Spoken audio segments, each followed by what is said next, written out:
strategies to help you become more productive, profitable, create progress, and lead a ridiculously fulfilling life. Welcome to the Susan Sly Project with your host, the woman who wants you to succeed, Susan Sly.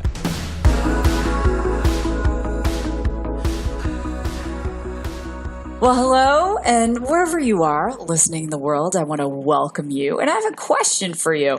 Have you ever thought about making a career pivot? So this is the most frequently asked question I get on LinkedIn as a career advisor is, how do I make a career pivot? And my guest today pivoted from being an ER nurse, actually, to becoming an online millionaire. And she has now come out with an amazing podcast called Mommie Millionaire. And she is building an incredible lifestyle brand. So she's going to be coming out in just a minute. And I have a couple of quick announcements. First and foremost, if you are in the Phoenix area on September 29th, or even if you aren't and you want to come in, I am doing an event called Sales Nirvana. And if you've been listening to the show regularly, you know I am an NLP, neuro-linguistic programming, same stuff as Tony Robbins and all the great stage trainers, certified coach. And on that day, I am going to help business people use neuro-linguistic programming to increase their sales by at least 30%, or I'll refund your $97, which is the cost of admission. And we have people flying in from Alaska and Minnesota and all over the place to attend this one-day event. And my special guest is an Emmy Award-winning actor, Riel Andrews. You might know him as Taggart on General Hospital. He's going to be coaching people to have a better video presence. And one of my friends who owns a luxury real estate company here in Scottsdale is sending all of his staff to be trained. And so whether you are a realtor, you are a digital marketer, you are an online marketer, you're a network marketer, whatever it is you do, even if you're a health practitioner and you want to learn the techniques to help shift people's neurology, because people don't buy from you because of what you sell. They buy from you because of how you make them feel. I would encourage you to go to salesnirvana.com. And just so you all know, that event is almost 50% sold out. So check it out, salesnirvana.com. On Mondays, I do a Facebook Live where I am contributing tips and techniques to help you grow your online business. And I focus on productivity, innovation. And so you can check those out. That's on Susan Sly Live on Facebook and also on my YouTube channel. If you want to message me, you can find me on Instagram at Susan Sly, on Facebook at Susan Sly, on Twitter, Susan_Sly. Now, I don't tweet a lot, just so you know, and sometimes I do have an assistant on there. So the best way to reach me is always going through my website, susansly.com. So let's get into it today. My guest today is the host of the Mommie Millionaire podcast. She's a mom of 3 and a self-made millionaire and lifestyle entrepreneur. As a California native, she went from saving lives as a nurse in the ER and working in the 9 to 5 to helping women pursue a passion for owning their own businesses. And her first taste of success began when she created an organization of over 60,000 people for an online health and wellness company. And using that business building knowledge as a foundation, she branched out as a business strategist and found incomparable satisfaction from helping others achieve success. So she's inspired thousands of women to believe in themselves as entrepreneurs. She is growing a massive following and a massive business. And we're going to have an amazing conversation today about how it is you can create that career pivot and why it's okay for women to be ambitious. So my guest today is Cayla Craft. Hey, Cayla, it's great to have you. Hi, Susan. I am so thrilled to be here today with you. Thank you for that introduction. Well, you know, I want to thank you. And I know between us, we have 8 children, multiple businesses, a lot of life going on. And even before we were doing the show, we had some technical problems. And one of the things we laughed about, I said, it's going to be a really great show because if you have technical problems before you start, you know good things are happening. So, Cayla, I love the way you put the spin on that. Thank you. I want to jump right in. It's a very interesting time to be a woman. We have the Me Too movement. We have women who are breaking barriers in all sorts of areas, in Hollywood and politics and you name it. And yet, in the world of business, there's often this whole construct where women aren't supposed to be ambitious. What's your take on that? Oh, I mean, I feel it every day, the lashback that you get from other women who may not be ambitious. It's not so, I think people think it's from men and the lashback that you would get, but it's actually from other women.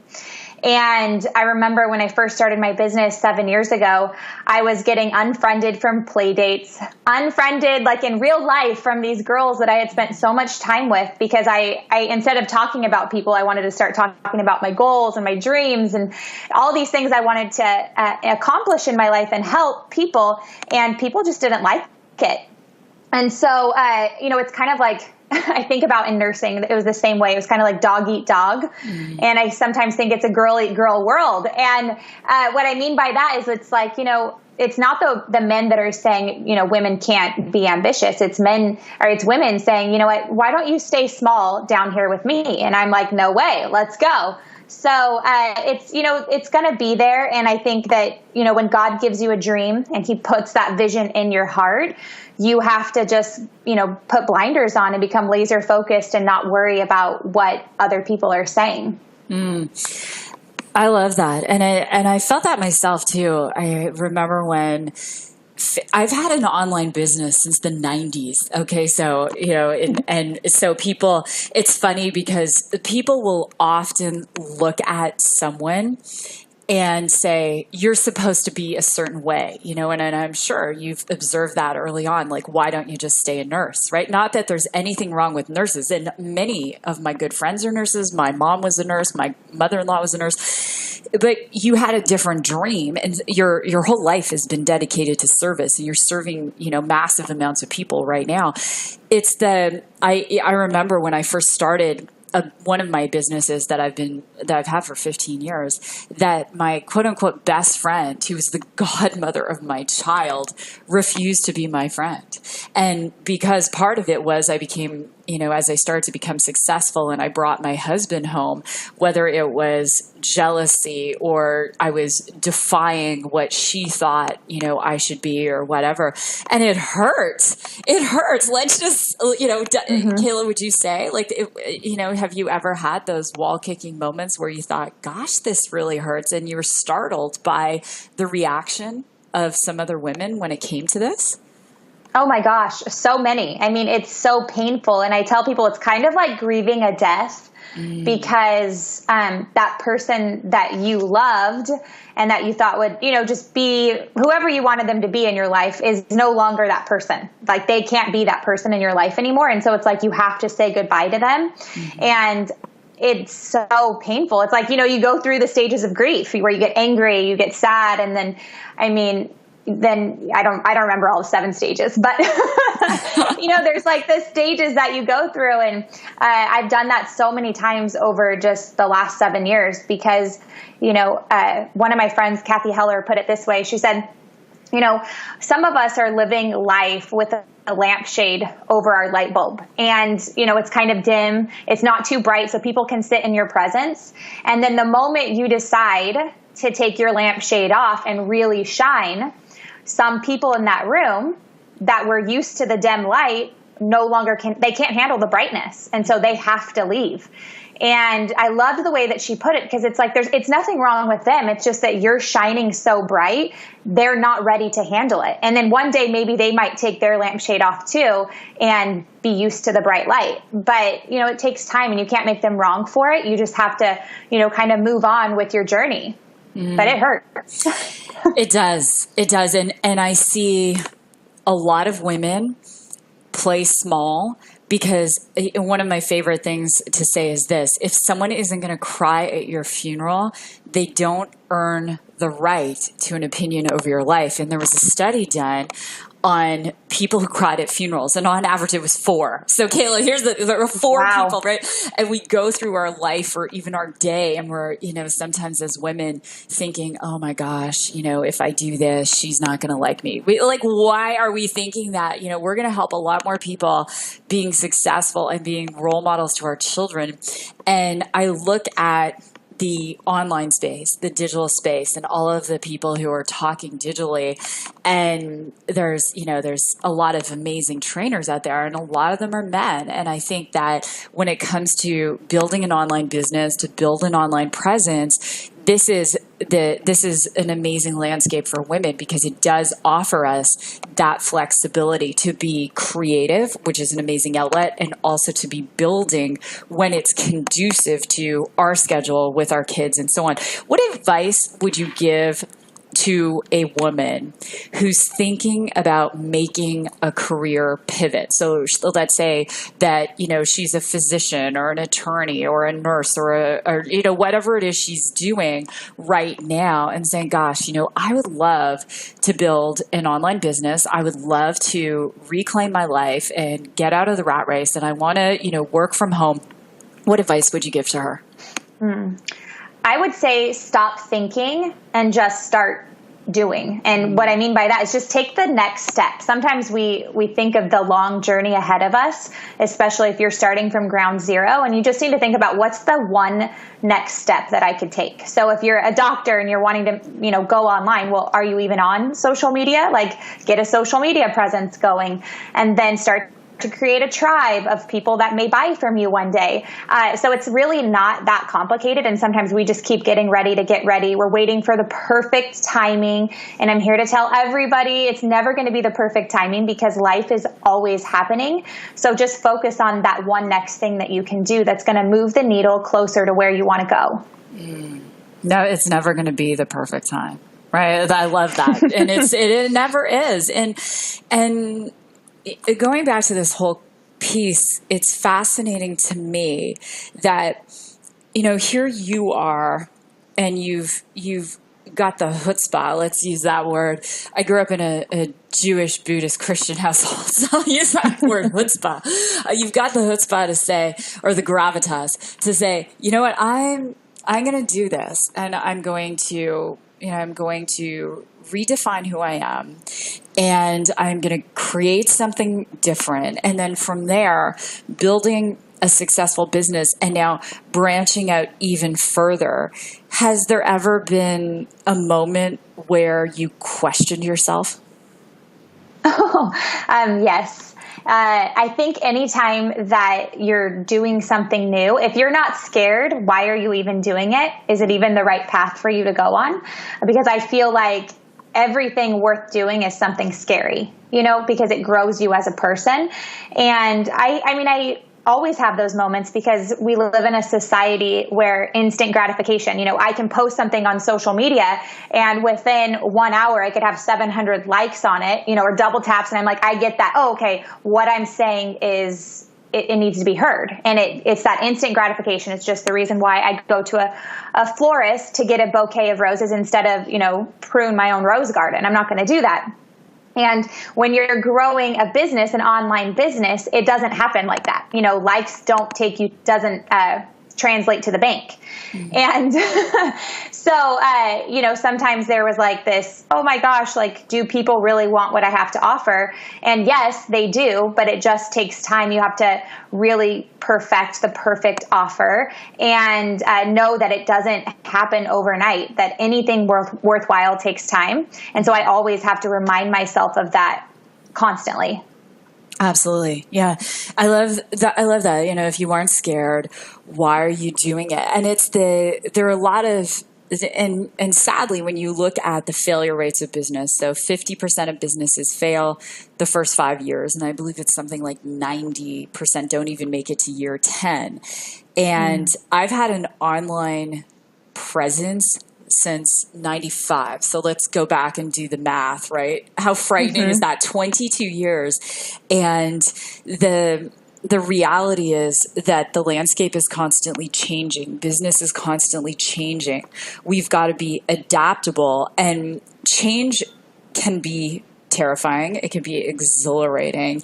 However, it's necessary. Let's talk about change for a moment, because this, I would love to see my daughters, 4 of them, grow up in a world where women can openly celebrate one another. And, instead of the jealousy, it's that, when I saw you, and I've known you for a few years, when I saw what you were doing online, I was like, I want Cayla to be on my show. I want to celebrate what she's doing. Go girl. And I would love to see that more, that collaborative energy for women, because when we're tearing each other down, the sad part is it's such a lack mentality. Mm-hmm. And so as you're growing this almost new company, let's say, how are you scheduling yourself so that you have your existing health and wellness business, and then you're also having this new business, and then you have your amazing husband Chase, and on top of it, your 3 kids. So how do you manage yourself in your day? What does that look like? I love that question. And the way that I do it is I do days. So like Thursday is my health and wellness day. Okay. So that's the way that I work. And some people, they work better. When I was just building my health and wellness business, I did time blocking. So the different categories I needed to work on every single day, I gave myself, from 1 to 2, I was working on this aspect of my business. That doesn't work now with building 2 businesses. So I do it in days, so that way I can know when I wake up in the morning, like I'm completely heads down focused on what I need to do for that business that day. And that just works for me. And I think some people, like, you just got to find what works for you. And when I was first building my health and wellness business, I was working, full-time as a nurse, full-time as a nursing instructor at a college, plus building that on the side. And so time blocking was everything. But now I can do it more, with the days, which works out perfectly for me. I get so much stuff done. Mm. And do you ever, one of the things that the fans of the show love is the raw and real, right? So when Jesse Itzler, who was the founder of Marquis Jets, Zico Coconut Water, is married to Sarah Blakely, who founded Spanx. I mean, Jesse is like self-made, massively successful. So I asked Jesse, if he ever had those moments, even in his day, where he doubted himself. And just as a side note, if you guys have not checked out that show, it's one of my favorites this year so far.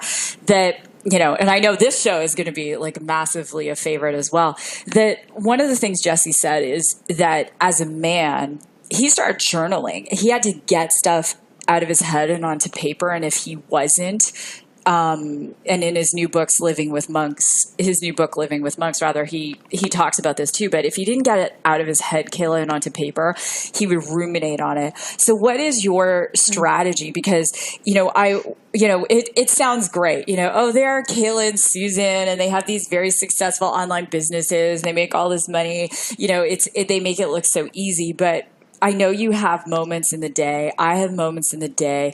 What is your strategy when something arises that causes you to perhaps, feel not on your game? How do you deal with it and move on? Okay, so that is an amazing question. And what I do is every time, first of all, I want to tell you guys this. When I wake up in the morning, I do a brain dump, I call it. And that is when I pull out my journal and I write anything that is on my mind. So that way I can be clear and focused for the day. And just for example, like this past weekend, I did not do that. And I had much different days. I was not as focused or clear. I was more snappy with the kids because I had a lot of stuff on my mind. And so doing the brain dump in the morning is key. And when things go wrong throughout my day, I just try to focus on gratitude. And so I keep a gratitude journal with me. And I also will do jumping jacks. That's another thing that I'm known for. I'll do jumping lunges, just anything to try to change my state. If you know Tony Robbins, he talks about that all the time, changing your state. So that's something that I do. I know if I move my body, I can change my state and I don't get stuck in the muck of life.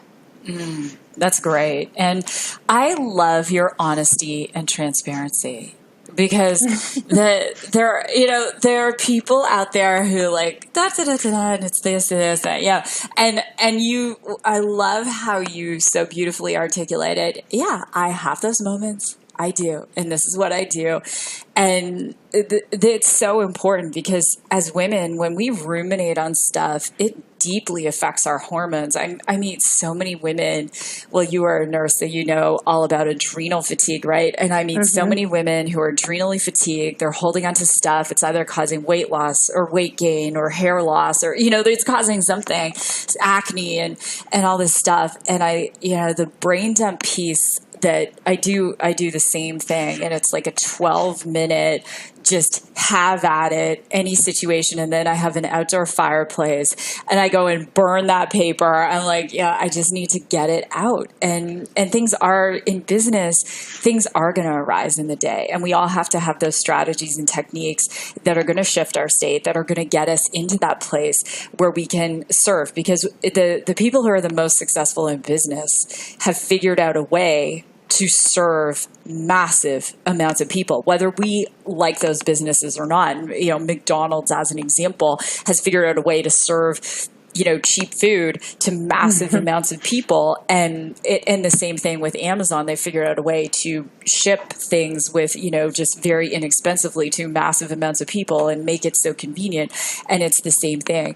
Cayla, let me ask you. So if you look at businesses that have really been successful and some principles from those businesses that you're applying to your business today, what would those be? Oh, okay. One thing is just the speed of the leader is the speed of the pack. And what I mean by that is, like, if you want your team to get things done, whether it's just like your employees or your sales team, like, you need to be going at that pace that you're asking them to go at. And so doing those things that you ask them to do is so important. And I'm all about just like building a positive team culture. I know that I can get stuff done alone, but I am much more effective when I do it with a team. And so really focusing in on, you know, what does every person on my team do well, and then honing in on that and saying, okay, you take this, like, this is part of your job here, and I'm going to lay off of that part because that's where I'm weak. And so really just like edifying people and saying, you're so amazing at this, and celebrating what they're good at constantly and letting them shine bright. And then I can stay in my lane, focus on my zone of genius, and then everybody wins when we play like that. So I learned a lot about that in a book I read called, I think it was called Rocket Fuel. And it was so good. And also reading that book made me hire 3 people to help me. So that way I could focus again on my zone of genius and what I do well. So I think a lot of successful businesses, that's what they do well. I think about, I can't think of his name off the top of my head, but the guy that started Starbucks. It's Howard Schultz. I should know his name. But, you know, thinking about like what he does, and he does well, and he really brought up people into his team to really create an amazing organization. I mean, Starbucks, like, there's a Starbucks, I think there's 3 just on the PCH within 1 mile of where I live. It's on every single corner, and when you walk in there, everybody at Starbucks loves their job. They absolutely love their job. And he didn't have to, but he provided health care for every single one of his employees. Not because it was, you know, he had to, but because he wanted to. He wanted Starbucks to be the place to work. And so I think I'm learning a lot from him too. And if you guys haven't read his book, he has an amazing book called The Starbucks Experience. So I really love that. That's such a great book. And it does make a difference, because the many hands make light work. We've gone from 3 employees to, as of this morning, 9 now. And one of the things I implemented this year was a PSP, a profit sharing pool. And I'm like, listen, we're operating very lean. We are doing a pivot. And brands have to pivot to be healthy, right? So we're doing a pivot. We're doing a PSP. And when I announced the PSP, they cried.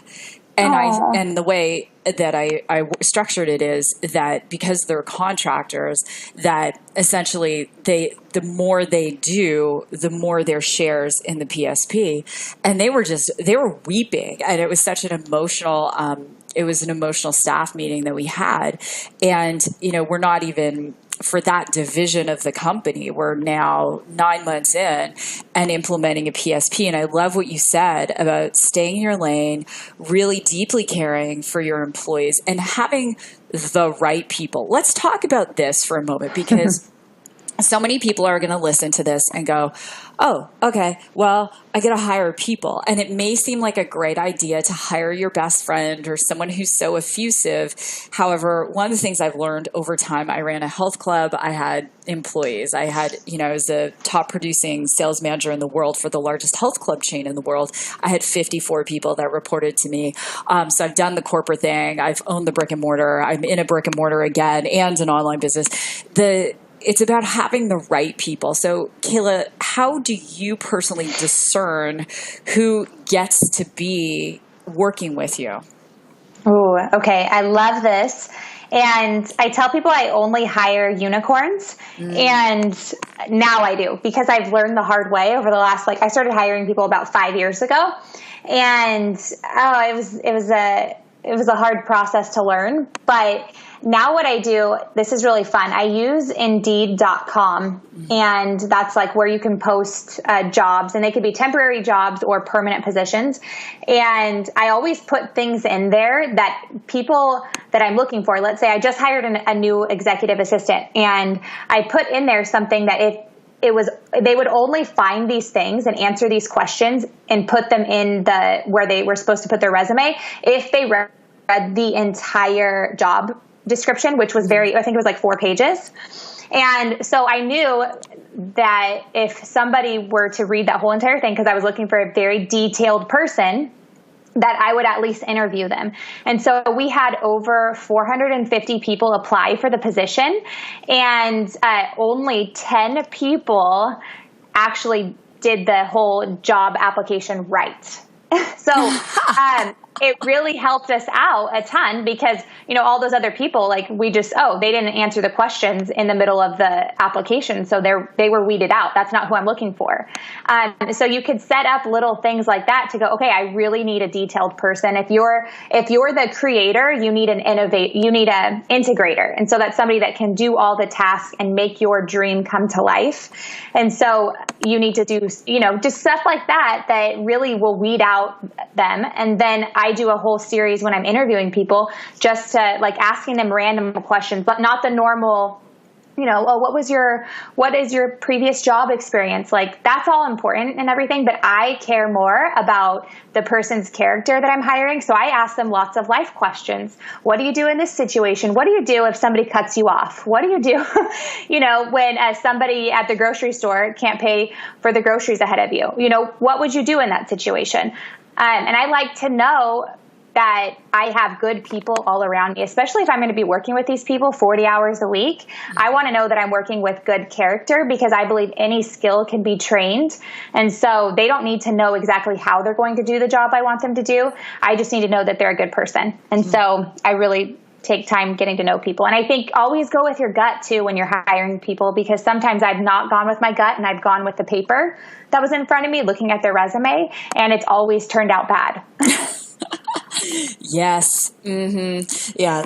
And I think thank you for that. And that is so brilliant. 450 applicants, only 10 did it right. That speaks volumes right there.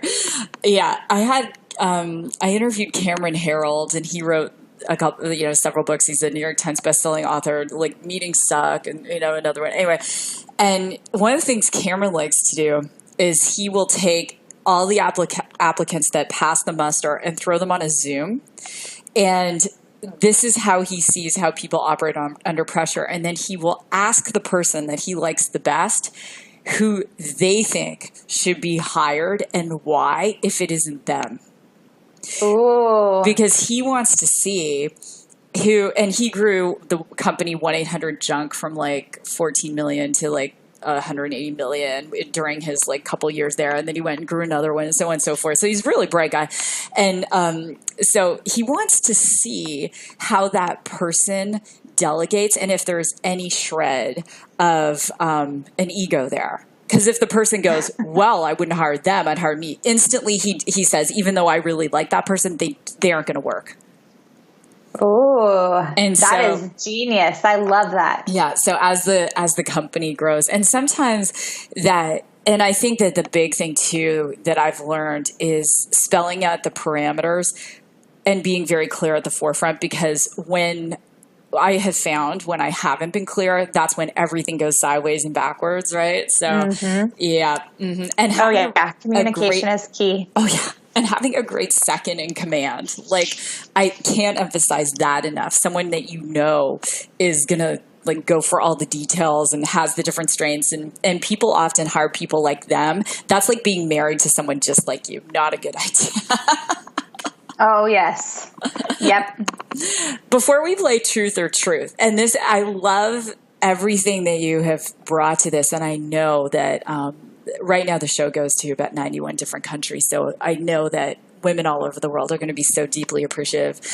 What advice would you give to someone, either a woman or a man, who's listening and saying, you know what, I've kind of been doing the same thing for a long time. So whether it's a certain kind of business that they've been doing or whatever it is, and I'm ready to pivot, but I'm terrified and I already have the social media and I have everything, but I'm deeply concerned about how it's going to look from other people, because there are people listening to this right now, and regardless of the type of business, they have a dream to do something else and they're terrified. What would you say to that person? Oh, okay. This is good because it's like my own medicine that I have to take. And it's who is missing out when you're holding back right now and waiting on the pivot. And ultimately, that's why you need to go forward, because there are people missing out that need your impact right now. And every day that you wait, you're missing those people. And, I just think about that huge responsibility, because sometimes people are liking the hamster wheel. They love to do the same thing day in and day out. But if you are that person that that it is your time to move on and, grow to the next level of you, who is at that next level that needs to hear what you have to say and how you're going to help them? And because they're waiting, how much longer are you going to make them wait? That was powerful. Thank you. That almost is like something that we all need to have in our offices. I don't like using the word need often, but it's kind of like a must, right? Because, and I see especially for women that we play small, we hold back, and the reality is that there are so many women who are all over the map, and one day they're doing this, one day they're doing that, because it's this fear, as Marianne Williamson said, it's not the fear that, we're going to fail, but it's the fear that we're beautiful and we're smart and we're powerful. And I was reading last week, I'm reading this book, The Fourth Dimension by Pastor David Cho, and he's talking about how one of the sins is the sin of fear, and another sin is a sin of inferiority. And if we truly believe that, and we have people who have many beliefs who listen to the show, but if we truly believe that we are made in the image of Christ, made in the image of our Creator, then why would we allow someone to have a derogatory opinion of us that would allow us to play small? And that, the power in that. I'm going to, I bought so many of these books. I'm like, I'm going to send them all to my really good girlfriends. I'm going to send you one. I'm obsessed with it. It sounds good. I need it. Well, let's play Truth or Truth. So, and I'll have you back on the show. So in Truth or Truth, you get to ask me any question. I've been asked everything. No matter what it is, I will 100% speak the truth, no matter what. And I get to ask you something that's not related to anything we've spoken about. So you get to ask me anything. Go for it. Okay. So I want to know where do you see yourself in 10 years? In 10 years, I am going to be 55 years old, which is like startling to me.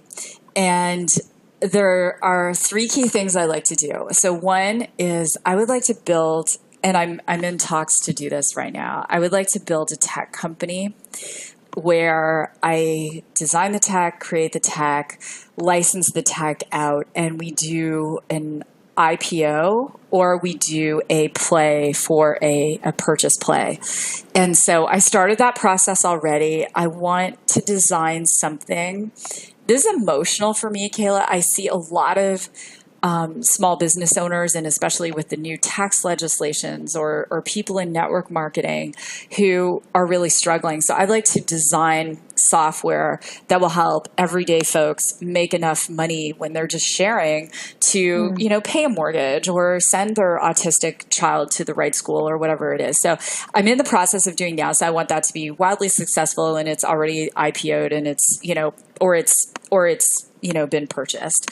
I have a secret dream. It's not so secret. It's really funny. So two things. Years ago, I was a prison guard, and I went to university at 16 years old. I did a 4-year science degree. I studied psychology, and I became obsessed with forensics. And we were designing computer software that would catch serial sex offenders. Like, no joke. Okay. So I was coding and doing all this stuff. So I love, when I'm just having downtime, I love reading things like James Patterson and, a whole bunch of like books like that. I would like to be, my youngest one will be off to university. I would like to be on my ranch in Maui writing fiction like that, traveling with Chris, going and researching the cities, and also mastering coffee roasting. I'm not kidding you. My friend Lisa, who lives on Maui, she's like, there was like a farm that had a coffee roastery on it, and it just got sold. And I'm like, you should have told me about that. So those are my two dreams. I don't know if that's expected or not, but I want to be like sailing with my husband, working out, writing my crime fiction, and roasting coffee. Like, totally, that's where I want to be in 10 years. I love it. I would never have guessed the crime fiction. That is awesome. I will buy all the books. Well, thank you. And I've with my coffee, I like have, I keep saying to friends, okay, what kind of coffee do you like? Like, how strong? And I have different friends, and they like different strains of coffee. So I was going to name the coffees. Like, the really strong one is called the Tom. You and I both know Tom Smith. He likes it so strong that the spoon would stand up. So that will be the Tom blend, So anyway. Aw, that's precious. I love it. Okay, so this is my question for you. You were an ER nurse, and so many people have seen Grey's Anatomy. And so my question for you is, on Grey's Anatomy, all sorts of things happen that are salacious, that are weird. What is the strangest thing that ever happened to you when you were an ER nurse? Oh, okay. It's not going to be something that most people think. And telling you this story is you're going to understand why I really wanted to get out of nursing. There was a very mentally ill man that used to come in on the regular, probably at least once a week. He would come in, and he was, just very violent, very scary. Every time he came in, I thought, oh my gosh, today's going to be the day he's going to hit me. Well, one day it was the day. And he was so violent, we had called the cops and they weren't coming. And we're like, we're downtown, we're right by the jail. What is taking these cops so long? And we have a security guard that doesn't even have a gun. And so all of us are really scared at this point. He's just crazy. He's pacing. He's having this, we couldn't restrain him, And so he comes up to me and grabs me like he's going to choke me. And the ER doctor actually had to get a paralytic, which is normally something we would give somebody to intubate them, to put a tube down to breathe for them. And he had to give him a paralytic, just a shot right in his thigh to make him let go of me. And he fell to the ground. We had to intubate him right then and there on the ER floor. It was insane. It was just like, did that really just happen today? And, I was just like, wow, I was really thankful that nothing else happened because he could have really hurt me. And I was thankful that the doctor acted so quickly. But I mean, how weird is that? Most people don't know that ER nurses live in danger. Like every single day, it's a scary situation. So yeah, that's one of the weirdest days I ever had. Well, thank you for that. That is, we will have many stories when you come to visit my ranch in Maui. Yes. I will serve you epic coffee, and I can actually write that into like one of the books. Yes, please. That was hilarious. Well, Cayla, I can't thank you enough for being here. Follow Cayla on Instagram. She has a killer Instagram, and it's Cayla.craft, and it's Cayla with a C, by the way. Yes. And check out her Mommie Millionaire podcast. It is epic, and you can find her on www.mommie.millionaire. And it's .com, right? No, or it's .co. Yep. .com. And so thank you, Cayla, again for being here. You are the best. Thank you for your wisdom. And guys, listen, Cayla and I are bold women. We would love a 5-star rating on iTunes. And if this has been great, please share it on social media. Tag us. We would love to comment. So with that, as I always finish the show, God bless. Go out and rock your day. And I look forward to seeing you next time. Ladies and gentlemen, this has been another epic episode of the Susan Sly Project. For more tips, strategies, and ideas, visit www.susansly.com.